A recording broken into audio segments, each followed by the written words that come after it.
Good morning. This is Reed Seals for WGRV. I'm here with Greene County Mayor Kevin Morrison for our monthly interview. Good morning, Kevin. Good morning, Reed. First question, can you explain the water heater situation at the jail? Well, this is another one of those sort of unexpected emergencies with regard to older equipment in our facilities. Essentially, what we have down there is we have a hot water exchanger. Essentially, it takes incoming water, heats it through almost like a radiator system, and then pipes it into the building for hot water usage in the kitchen, for consumption really, and then for showers and things like that. And that thing has sprung a leak, a fairly significant leak. It's currently leaking at about 4 to 5 gallons a minute. That equipment was essentially recommended to us by ESG, or Energy Services Group, several years ago. And when that equipment was originally installed in 2010, 2011, it was supposed to be more energy efficient than the older equipment. And that was part of their contract, was to try to find the county energy savings. The equipment that it replaced was much more reliable.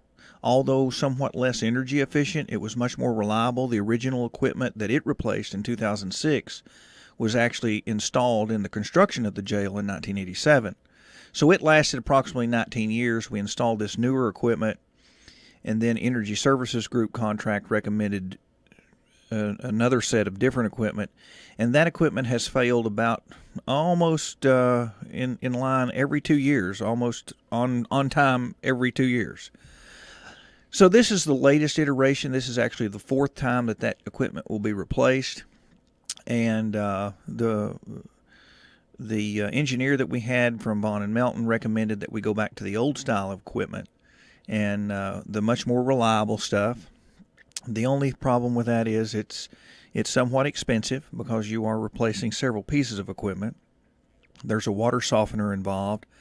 There's also an expansion tank to take care of pressure-related issues that could be contributing to the failure of this equipment.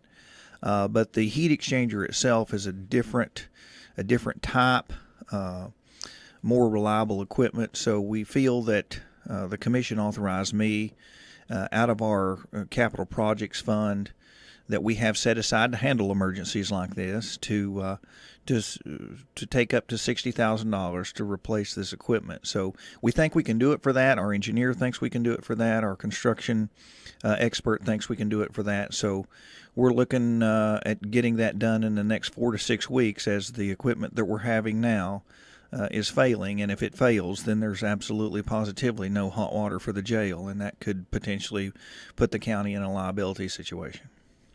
And what is the next step for the Greene County Schools license plate now that it's passed the commission? Well, I was proud to see that. The idea going forward to have a specialty license plate specifically for Greene County Schools. Of course, Greene County Schools has had some great report cards as of recent in different areas that we're very excited about. This is sort of maybe an idea to keep the noise level amped up, if you will, for the school system. But this is the first process. Essentially, the state legislature gets a number of these requests from different areas for different specialty license plates for different reasons. They generally act on those as a body. And then essentially what that does is authorize the idea generators of that plate to put out orders for those. As a general rule, to be successful, they have to have essentially 1,000 orders to make them viable.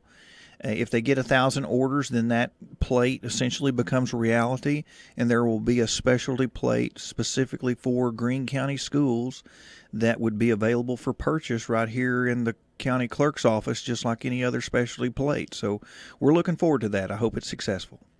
And can you explain the new contract with ETSU for autopsies and why they are the only ones that the county can use without going to Knoxville? Well, of course, most of these autopsies are done. There are private companies for autopsies that you can go. I think the closest one to us is in like Nashville. If a family wants to perform their own autopsy, if you will, that's generally a county responsibility on the call of the medical examiner. But with ETSU, because the Quillen College of Medicine is there, they provide that service not only for us here in Greene County, but also the surrounding counties. Anybody essentially that wants to come and that has a body that needs an autopsy to the Quillen College of Medicine. They built a building a few years ago, and we have a portion of that debt to pay on the facility itself, along with a cost for those autopsies. In the past, what they've done is they have charged essentially a monthly fee that's been paid quarterly on an unlimited number of autopsies. For going forward, what they've recognized is that because of the opioid epidemic, that there is an increased number of deaths that require autopsy. And that's not just in our county, that's throughout the region. And that has essentially sort of overwhelmed them. And of course, those are very expensive to do. And what they've done is they've instituted a cap or a quota on those autopsies that counties are allowed to do. For Greene County, for the 12-month calendar year beginning November the 1st, we will be allowed essentially 73 autopsies before we're charged an additional fee for the 74th. So anytime we exceed 73, it's an $1,800 charge above and beyond that. Now, according to EMS Director Calvin Hawkins, we've only exceeded that number a couple of times, most recently, that he could research and find out. So Quillen College of Medicine isn't the only place we can get autopsies done. We do have the ability to go to Knoxville and have them done through UT. However, there's logistics charges and different considerations for hauling a body that far to have it autopsied.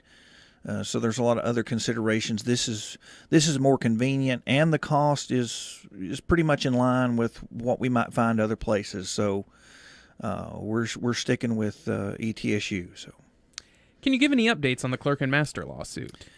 Well, Reed, essentially there really are no updates at this particular time. The case is still pending appeal before the appeals court.